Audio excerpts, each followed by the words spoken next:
नमस्कार मंडळी, कृषी दर्शन या कार्यक्रमात आपल्या सर्वांचं मनपूर्वक स्वागत। मंडळी, आजही अनेक ठिकाणी पारंपरिक शेती पद्धतीने शेती केली जाते। म्हणजे वर्षाकाठी एक किंवा दोन पिकांचा शेती केली जाते आणि ही सगळी शेती अवलंबून असते ती पावसावरती आणि पावसाचा काहीच भरोसा देता येत नाही। त्यामुळे अनेक शेतकऱ्यांच्या उत्पन्नात घट निर्माण होते। पण ह्यामुळेच का होईना अनेक शेतकरी विविध पिकांची शेती किंवा पूरक व्यवसायाकडे वळले आहेत। म्हणजे ह्यावरून आपल्याला लक्षात येतं की शेती पद्धत बदलणं खूप गरजेचं आहे। मग ह्यासाठी पर्याय म्हणून एकात्मिक शेती पद्धत ही उपयुक्त ठरू शकते का, याच संबंधित आजचा आपला विषय आहे यशोगाथा एकात्मिक शेती पद्धती। आणि ही जी यशोगाथा आहे यांचं मार्गदर्शन करण्यासाठी आपल्याकडे आलेले आहेत जय किसन शिंदे सर। शिंदे सरांबद्दल सांगायचं झालं तर महाराष्ट्र शासनाचा वसंतराव नाईक कृषी विद्यापीठ शेतीनिष्ठ शेतकरी पुरस्कार 2015 व कृषीथोन 2014 या दोन्ही पुरस्कारांनी त्यांना सन्मानित केलं गेलं आहे आणि ते आपल्याला मार्गदर्शन करण्यासाठी मुक्काम पोस्ट वरुडी जालना येथून आलेले आहेत। चला तर मग वेळ न दवडता सुरुवात करूया आजच्या महत्त्वाच्या विषयाला। सर, खूप खूप स्वागत या कार्यक्रमात तुमचं। नमस्कार सर, सर्वप्रथम आम्हाला सांगा की एकात्मिक शेती पद्धत म्हणजे नक्की काय? आता एकात्मिक शेती पद्धतीचा विषय केला आपण तर एकात्मिक अशी बरेच प्रकारे शेती केली जाते। पण जी आज मी करतोय तर तिला म्हणजे माझ्याकडे डाळिंबीची बाग आहे, तिच्यासोबत मी मत्स्यपालन शेततळ्यातील मत्स्यपालन अरे वा हे मी करतोय। माझ्याकडे कुक्कुटपालन आहे छोट्या प्रकारे। आज शेळीपालन सुद्धा चालू आहे आणि मी सेंद्रिय शेती करतो। त्याच्यामुळे मला ही एकात्मिक शेती ही म्हणता येईल। म्हणजे पारंपरिक शेती बरोबरच आपण दुसरा काही पूरक व्यवसाय किंवा विविध पिकांची शेती केली तर ती एकात्मिक शेती पद्धत असं आपण त्याला म्हणू शकतो। बरोबर। पण मग ह्या शेती पद्धतीचे प्रकार असे काय आहेत? प्रकार म्हणजे आता काय होतं, आता त्याला जसं सुचेल मॅडम त्यावेळेस। आता आमच्याकडे कसा दुष्काळ होता आणि दुष्काळावर सतत म्हणजे काही ना काही करायची म्हणजे करूनच उदरनिर्वाह करावा लागत होता। बरोबर। म्हणजे माझ्यासमोर जसे प्रश्न आले मी त्या प्रश्नापासून त्याच्याकडून शिकत गेलो आणि आज हा माझा व्यवसाय बऱ्यापैकी चालू आहे। अरे वा, म्हणजे ते अडीअडचणींवरती मात करून तुम्ही आता यशाकडे वाटचाल चालू केली असं म्हणणं वावगं नाही ठरणार। बरोबर। पण मग ह्यामध्ये ह्या पद्धतीमागे पद्धतीकडे वळण्याचा, एकात्मिक शेती पद्धतीकडे वळण्याचा उद्देश असा काय होता?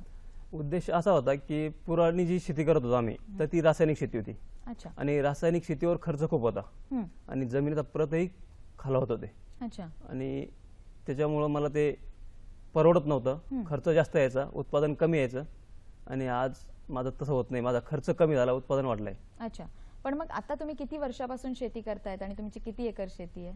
मी मागील 16 वर्षापासून शेती क्षेत्रामध्ये आहे। सुरुवातीचे 8 वर्ष मी वडिलांसोबत शेती केली आणि मागील 8 वर्षापासून मी स्वतंत्र शेती करतोय। अच्छा। आणि किती एकर शेती आहे तुमची? माझ्याकडे 3 एकर शेती आहे। 3 एकर 11 गुंठे। अच्छा। पण मग हे जे तुम्ही सर सांगताय की एकात्मिक शेती पद्धतीमध्ये आपण पीक लागवड किंवा फळ पीक किंवा फुल पीक याप्रमाणे शेती करू शकतो, पण ह्याच बरोबर मला तुम्हाला विचारायचं वाटतं की जेव्हा एकात्मिक शेती पद्धतीचे प्रकार येतात तेव्हा या प्रकारामध्ये कुठे ना कुठेतरी कंपोस्ट खत, गांडूळ खत हे पण येतं का? हो येतं, हे पण त्यातलंच आहे। माझ्याकडे ते सुद्धा चालूच आहे। अरे वा। पण मग जेव्हा आपण शेती करतो, पारंपरिक शेती बरोबरच एकात्मिक शेती पद्धत करतो, तेव्हा जर आपण बांधावरती पण आपण लागवड करतो बघा झाडांची, तर त्याचा नाही कुठे फायदा होऊ शकतो का आपल्याला? एकात्मिक शेतीमध्येच येतो। अच्छा। हा सुद्धा बांधावरती कसं असतं, आता माझ्याकडे पाय चिंचाचे झाड आहे, चिकूचं झाड आहे। अच्छा। आता नवीन प्लॅनिंग आंब्याची सुद्धा आहे। अरे वा। हा सीताफळ, हे झाडं सुद्धा आपण बांधावर घेऊन याच्यामध्ये पण सीझनवारी चांगले उत्पादन घेऊ शकतो। अच्छा, म्हणजे ह्याच्यामधून पण आपल्याला फायदा होऊ शकतो। पण मग असे एकात्मिक शेती पद्धतीची नक्की अशी वैशिष्ट्ये काय आहेत?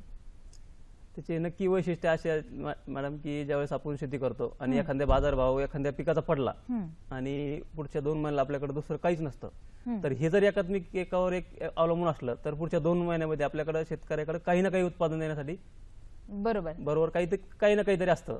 त्याच्यामुळे शेतकऱ्याला म्हणजे शेतीपासून दूर जाण्याची गरज पडणार नाही, सावकाराचं कर्ज घ्यायची गरज पडणार नाही, त्याचा उदरनिर्वाह त्याच्यावर होऊ शकतो। बरोबर।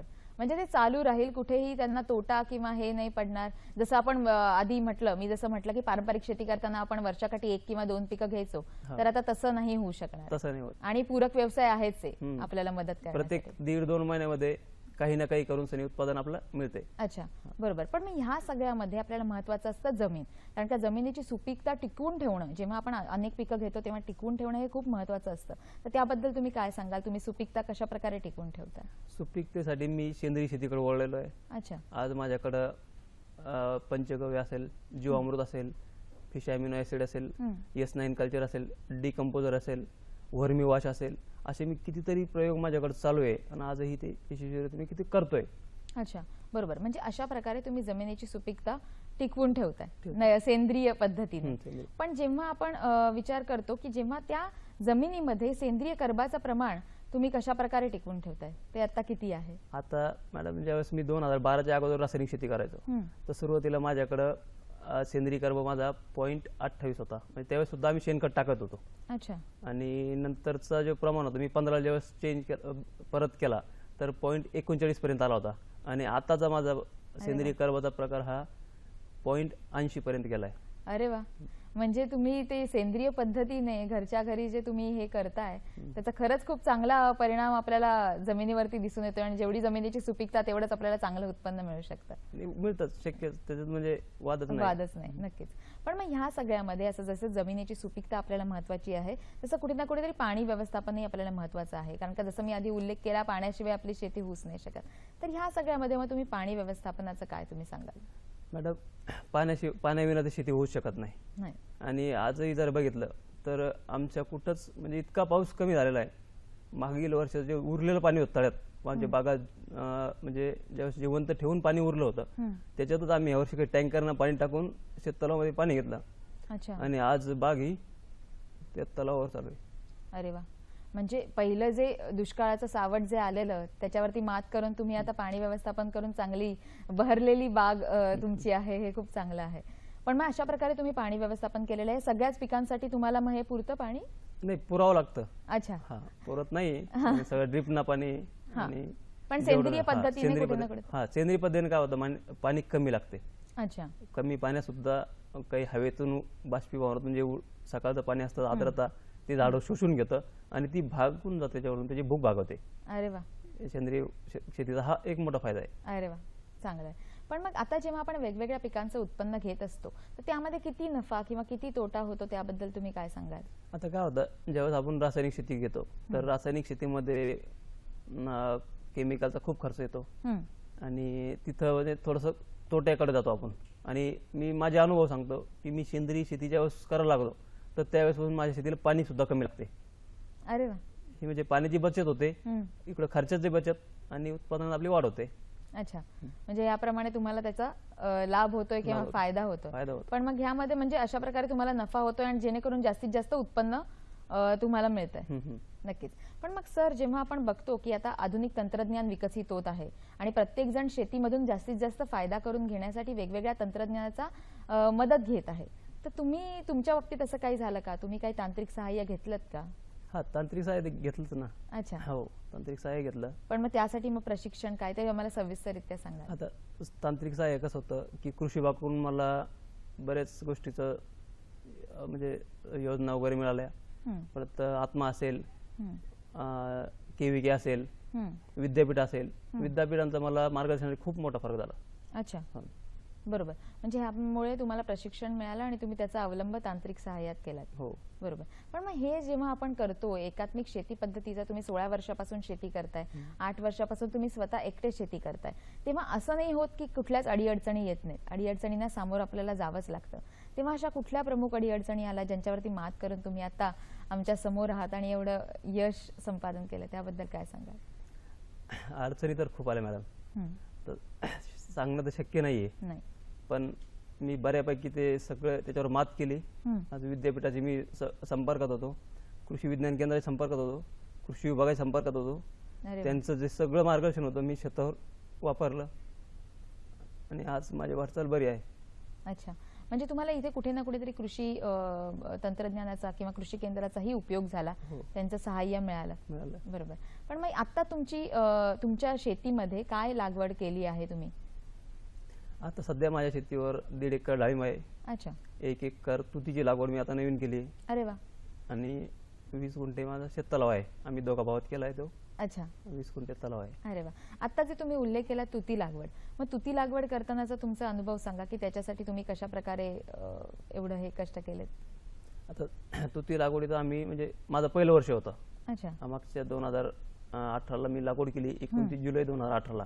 आणि मी त्याचा दुष्काळ असून सुद्धा पहिला क्रॉप घेतला आणि आज दुसरा क्रॉप घेऊन म्हणजे मी 2 क्रॉपचे त्याच्यात 40,000 रुपये माझे त्यातून मला दुष्काळ सुद्धा मिळाले. अरे वा.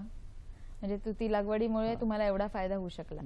पण मग तुती लागवड करताना कधी कधी आपल्याला काही अडीअडचणींना सामोरं जावं लागलं की पाणी जास्त लागतं किंवा काही सुपीकता किंवा असं काही? नाही, तुती लागवडीला म्हणजे ते पिकच कमी पाण्याचं आहे आणि मी निवडलं त्यासाठीच फक्त. आम्ही कायम दुष्काळात असतो, म्हणजे दुष्काळात दुसरं पीक आम्हाला घेता येत नाही, पण हे कमी पाण्यात 1-2 क्रॉप 3 क्रॉप का होत नाही आपल्याला घेता येतात आणि काही ना काही त्याच्यातून आपला फायदा होणारच. होतो. बरोबर. पण मग हे सगळं करताना जेव्हा आपण शेती पद्धती करतो तेव्हा आपण एकात्मिक शेती पद्धत का म्हणतो का, तर पूरक व्यवसायाचा आपण जोडधंदा जो आहे त्याची आपण मदत घेतो. तर तुम्ही कुठला जोडधंदा स्वीकारलात? माझा प्रामुख्याने जोडधंदा जो सुरुवात पहिला होता तो मत्स्यपालन होता. अच्छा. शेततळ्यात मी मत्स्यपालन 2012 पासून करतोय. अच्छा. आणि मी त्याच्यामधून म्हणजे माझा. पण मग ते कशा प्रकारे तुम्ही स्वीकारलात, कारण का तुम्ही मत्स्यपालनाकडे कशा प्रकारे वळलात, तोच व्यवसाय असा तुम्ही का घेतला? काय होतं की आम्ही शेततळं खोदलं होतं आणि म्हणजे बागे संरक्षित पाण्यासाठी खोदलं आणि तिथं की त्याच्यातून काहीतरी करता येईल का, मी याचा शोध घेत होतो.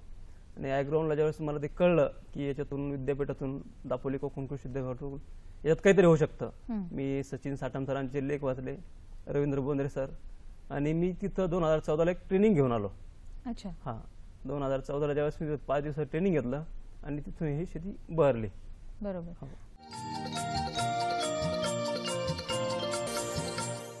तुम्ही आधी जसा उल्लेख केलेला की सेंद्रिय शेतीसाठी तुम्हाला कुठे ना कुठेतरी मत्स्यपालनाचा उपयोग होत आहे, तर त्याबद्दल काय सांगाल? सेंद्रिय शेतीसाठी आता काय होतं मॅडम, त्याचा तर उपयोग मला होतोच आणि तिथून मी जवळजवळ समजा मासे पालन तर करतोच, त्याची विक्री पण चांगल्या प्रकारे आणि त्याच्यापासून मी फिश अॅमिनो ऍसिड, अच्छा, ते सुद्धा मी घरच्या घरी बनवतो. अच्छा, घरी बनवता? अरे वा. आणि मग अजून काय काय तुम्हाला हे फायदा होतो? फिश अॅमिनो ऍसिड पासून म्हणजे जे केमिकल आहे बाजारातलं, ते बाजारातलं केमिकल मला अजिबात आणायची गरज पडत नाही. अच्छा. कितीतरी पटीने ते घरचं केमिकल तयार होतं आणि ते बागेला ड्रीप मधून फवारणीद्वारे हे दिलं जातं. अच्छा, म्हणजे तुम्हाला कुठलीही गोष्ट किंवा कुठलीही पिकासाठी जे बाहेरून आणण्याची गरज नाहीये, तुम्ही घरच्या घरी ते बनवता. मत्स्यपालनाचा अशा प्रकारे तुम्हाला त्याचा फायदा होतो. परत जे औषधे असतात त्यामध्ये मी औषधं सुद्धा वनस्पतीपासून, जे शेतातल्या दशपर्णी असेल, तुमचं लमित असेल, आग्नेयास्त्र असेल, ब्रह्मास्त्र असेल, हे सगळं मी औषध सुद्धा घरूनच बनवतो. म्हणजे जास्तीचे औषधं माझ्याकडे घरचेच बनवले असतात. अरे वा. म्हणजे कुठे ना कुठेतरी मग तुम्हाला असं काय वाटतं की सेंद्रिय शेती किंवा रासायनिक शेती तुमचा खर्च वाचलाय असं वाटतं की नाही? खर्च तर वाचतोच ना, खर्च वाचतोय म्हणूनच मी त्यात टिकून राहिलो ना. खर्च पण वाचतो आणि माझ्या मालाची प्रत सुद्धा चांगली असते. म्हणजे मार्केटला पण गेलो तर ते चांगल्या क्वालिटीने माल विकला जातो. नक्की सेंद्रिय पद्धतीचा तुमचा जो माल असेल किंवा उत्पन्न असेल, नक्कीच. पण मग ह्या सगळ्यामध्ये भूगर्भातील जे पाण्याचा वापर आहे तो परिणामकारक होण्यासाठी तुमचे काही प्रयत्न आहेत? हो, आहे ना. त्याबद्दल काय सांगा? त्याच्यासाठी मी 2002ला जुनं पुनर्भरमित शेतीत आल्या केलं. अच्छा. हो. आणि बाकी बांध बंदिस्त असेल, जिथं काही असेल पाणी अडवण्यासाठी, पाणी जिरवण्यासाठी, माझ्या शेताला एक पानंद पानतास आहे. अच्छा. हा, त्याच्यावर सुद्धा मी हे वनराई बांधारे मी त्यात दरवर्षी टाकत असतो. परत मोठा नाला एक शिवाचा आमच्या बांधाला खेटून तिथे सुद्धा वनराई बांधारे पहिले टाकायचो, आता तिथे सिमेंट नाला बांधलेले आणि खोली करण्यासाठी जनजागृती पण करतो. अच्छा. अरे वा. पण आता जर तुम्ही मला सांगितलं की तुती लागवडीबाबत तुम्ही सांगितलेलं, मी परत एकदा पाठीमागे जाते. पण जेव्हा तुम्ही डाळिंबाचं पण उत्पादन घेताय, तर त्या डाळिंबाच्या उत्पन्नासाठी तुम्ही पाणी व्यवस्थापन कशा प्रकारे करताय? डाळिंबाच्या उत्पन्नातून जास्तीत जास्त फायदा होण्यासाठी तुम्ही काय करताय हे आम्हाला ऐकायला नक्कीच आवडेल. त्याबद्दल काय सांगा? डाळिंबाला ते पहिलं पाणी आमचं ड्रिपनं असते आणि जास्तीचं उत्पादन घेण्यासाठी मी खर्च कमी असतो. केमिकलचा खर्च कमी असल्यामुळे माझ्या मालाला पाणी पण कमी लागतं. हा, बरोबर. आणि अशा प्रकारे मी ते चालू आहे माझं. पण मग कधीपासून तुम्ही डाळिंब लागवड घेत आहात किंवा कशा प्रकारे किती वर्षापासून तुम्ही हे करत आहात त्याबद्दल काय सांगा? आता मी 2015ला डाळिंबाची बाग लावलेली. अच्छा. मग तेव्हापासून आतापर्यंत तुम्हाला किती फायदा झाला काय? आता माझे पहिले 2 क्रॉप मला रेट बाजारभाव काही मिळाला नाही, माल चांगला निघाला पण रेट नाही मिळाले. अच्छा. आणि तरी सुद्धा माझे वर्षाकाठी 3.5 लाख रुपयापर्यंत त्याच्यातून. हे तुमचा नफा आहे की? नफा झाला. माझा खर्च खूप कमी असतो. अरे वा, अरे वा. पण ह्या सगळ्यामध्ये जेव्हा आपण तुमच्या शेतीबाबत किंवा तुमच्या कष्टाबाबत जेव्हा चर्चा करत आहोत, तेव्हा दुसऱ्या शेतकऱ्यांनी तुमचं अनुकरण करावं अशा प्रकारे तुम्ही काय सांगाल? अनुकरण करावं, बरेच शेतकरी माझ्या बांधावर येतात, बघून जातात आणि अशी कितीतरी शेतकरी ते तसं करतायत. मत्स्यपालन तर इतके लोक करतायत, खूप माझ्यासोबत संपर्क आहे माझ्या यशोगाथा बघून सनी त्या लोकांनी ते बघितलं, फोन करतात आणि ती बरेच लोक आज महाराष्ट्रभरात ते करतायत. अरे वा. पण मग ह्या सगळ्याला धरून जेव्हा प्रत्येक शेतकरी तुम्हाला आदर्श म्हणून समजतोय आणि तुमच्या शेतीला भेट देतोय, तेव्हा तुम्हाला काय वाटतं की भविष्यात मध्ये काही वेगवेगळ्या योजना किंवा वेगवेगळे अजून काही उपक्रम राबवावेत का स्वतःच्या शेतीमध्ये? हो, नक्कीच. आज मी मत्स्यपालन जे करतोय तर तिथं मी जास्तीत जास्त समजा 2.5 टन 2 टनापर्यंत पण घेऊ शकतो. बरोबर. पण त्याच्यामध्ये नीलकांती जर योजना आपण घडवली शेतीमध्ये, अच्छा. तर तिथं माझं 3-4 टन 5 टनापर्यंत उत्पादन मी तेवढ्या तल्यामध्ये घेऊ शकतो. अरे आणि माझं ते स्वप्न आहे. हम्म. पुढच्या 1 वर्षभरात म्हणा, 6 महिन्यात म्हणा, मी ते करणार आहे. अरे वा. नक्कीच. म्हणजे त्याचा तुम्ही अवलंब कराल जेणेकरून शेतीसाठी जास्तीत जास्त उपयोग होईल. पण ही जेव्हा एकात्मिक शेती पद्धत करताना जेव्हा तुमचे कष्ट आपण बघतोय किंवा तुम्ही जे राबताय ते बघतोय, तेव्हा कुटुंबाची साथ तुम्हाला कशी लाभली? किती कुटुंब लोक आहेत तुमच्या कुटुंबात? आम्ही तसे 4 जण आहे. अच्छा. एक मुलगा, एक मुलगी आणि माझी मिसेस. त्यांची साथ कशी लाभली तुम्हाला? त्यांची साथ तर मुलं छोटे आहे पण खूप सपोर्ट करतात. नक्कीच. म्हणजे जो आधार आपल्याला आधारस्तंभ लागतो ना एक घरातनं, तो तुम्हाला म्हणजे मिळतो इकडे. हो, मिळतो. बरोबर. पण मग हे आपण जेव्हा बघतो, एवढे तुम्हाला आता पुरस्काराने सन्मानित केलं गेलेलं आहे, तेव्हा कुठे ना कुठेतरी तुम्हाला असं नाही का वाटत की अजून तुम्हाला जोडधंदा किंवा व्यवसाय वाढवायला पाहिजे किंवा अजून शेतकऱ्यांपर्यंत पोहोचून त्यांना पण सांगितलं पाहिजे की हार मानू नका, किंवा तुमच्या ह्याच्यावरून की आदर्श तुमचा ठेवून तुम्हाला काय वाटतं की शेतकऱ्यांनी काय करावं अजून पुढे? शेतकऱ्यांनी सर्वप्रथम विद्यापीठाच्या संपर्कात जावं, कृषी विज्ञान केंद्राच्या संपर्कात जावं, कृषी विभागाच्या संपर्कात जावं आणि हार न मानता सगळ्यांचा अभ्यास करून शेतीमध्ये यावं, जेणेकरून सेंद्रिय शेतीची कास धरावी आणि त्याच्यासोबत जोडधंदे काहीतरी ठेवायचे. त्यामध्ये शेळीपालन असेल, कुक्कुटपालन असेल, शेततळे असेल तर मत्स्यपालन असेल, अशा प्रकारे चांगल्या प्रकारे शेतीवर मात करता येते. बरोबर. म्हटलं पकडाचं हे काय आणलं म्हणून माझ्याकडे, तर ते म्हणे मी माणूस आणतो पण त्याचे पैसे तुम्हाला द्यायला. मी म्हटलं ठीक आहे बाबा, आण म्हटलं माणूस, पण ते रेट काय पकडणार? ते म्हणे 45 रुपये किलो मासेमारी पकडणार. मग 45 रुपये किलो मासे 60 रुपये किलो गेला, म्हणजे 12 महिने आपले 15 रुपयावर का? म्हणून मी ते ठरवलं की आपल्याला हे न्यूनगंड सोडायचा आहे. गळ्यातली माळ मी काढून लटकून ठेवली आणि मी स्वतःच हिंमत केली. सुरुवातीला मला खूप अडचणी आल्या मासे पकडायच्या, ते सवय नसताना म्हणजे कसं करायचं. मी ते पकडायला सुरुवात केली आणि मी स्वतःच मासे पकडणे आणि डायरेक्ट म्हणजे मी एक बिझनेस असा बनवून ठेवलाय की माझ्या शेतापासून 1 kilometre highway, Jalna Aurangabad highway, आणि माझे इतकी म्हणजे खूप नावलौकिक झालेलं आहे. तर मी बांधावर, काही लोक तर बांधावर येतात पण जे अधिकारी असतात त्यांना मी बांधावर ते नाही येत, तर त्यांना फाट्यापर्यंत माल, फ्रेश माल 150 रुपये 200 रुपये किलो मी फ्रेश माल मार्केट तिकडे उपलब्ध केलेलं आहे. नक्कीच. पण मग मत्स्यपालनासोबतच तुम्ही दुसरे पण जोडधंदे करता असं आमच्या ऐकवात आलंय, तर शेळी पालन हा पण एक तुमच्या जोडधंद्यापैकी आहे, तर त्याबाबत काय सांगाल? तुम्ही तो किती वर्षापासून चालू केलाय, कसं त्याच्याकडे वळलात? मी एक साधारण 3.5 वर्ष आले. मी एक शेळी घेतली होती. अच्छा. एक शेळी बसून मी मागील वर्षी जवळ 74,000 रुपयाचे तिचे पिलं विकले. आता पण माझे जवळ 60,000 रुपयापर्यंत मी तिचे बोकड पिलं म्हणजे विकत चालवले. पण मग त्याची काळजी तुम्ही कशा प्रकारे घेताय? शेळी पालन तुम्ही कशा प्रकारे करताय की चांगला त्याच्यातनं उत्पन्न तुम्हाला मिळवून यावं यासाठी? शेळी पालन कसं मॅडम, आता शेती थोडी आहे आणि सगळं माझं, मी राहायला शेतामध्ये असल्यामुळे सगळं सोबत आहे. म्हणजे मला जास्त मेहनत करायचं काम पडत नाही. म्हणजे गावातून यायचं, हे व्यवसाय पांगण ते पांगण असं माझं तसं काहीच नाही. ठरलेलं आहे सकाळी 6 वाजेला तळ्यावर चक्कर मारायची आणि 8 वाजेपासून शेळीला थोडंफार बघायचं. बरोबर.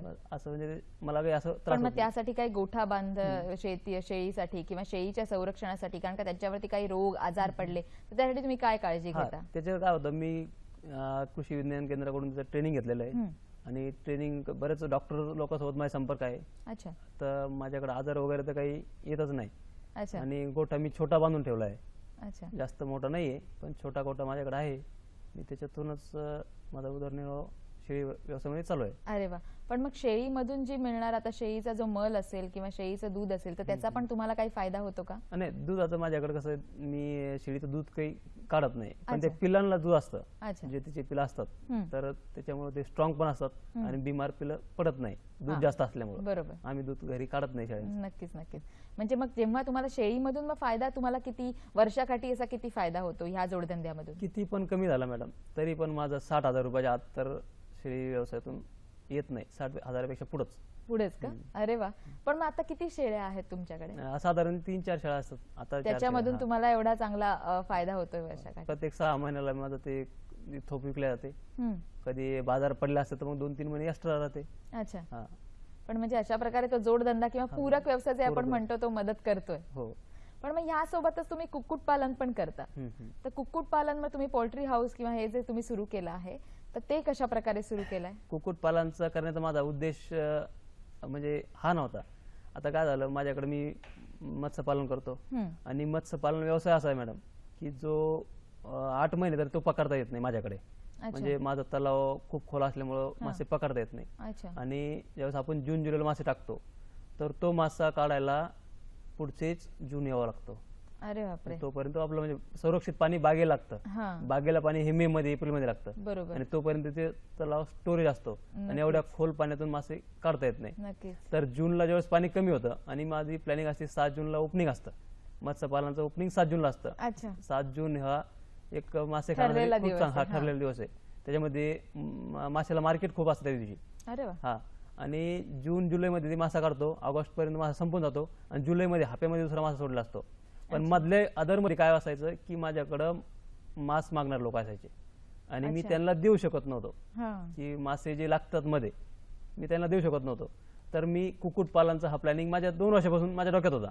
पण ह्या वर्षी काय झालं की आमच्या निखरामध्ये आमचं गाव निवडलं केविके नाही आणि तिथं त्यांनी कोंबडीचे पिलं वाटप केले गावामध्ये. तर त्याच्यामधून मी ते केलंय आणि काही अजून कुक्कुटपालन मला मोठं करायचंय की जेणेकरून माझं जे मासाचं गिराईक आहे तर ते कंटिन्यू तुटलं नाही पाहिजे, कायम कायम माझ्याकडे संपर्कात ते राहिलं पाहिजे आणि कंटिन्यू मला पैसा देत मिळत राहिला पाहिजे. नक्कीच. पण मग ह्याचं तुम्ही कुक्कुटपालन, शेळीपालन, मत्स्यपालन या तिघही जोडधंद्याचा कसा तुम्ही समतोल साधताय? प्रत्येक ह्याला तुम्ही कशा प्रकारे त्याला हे करताय? आता समतोल साधायला कसं मॅडम, मला म्हणजे तिची आवड आहे.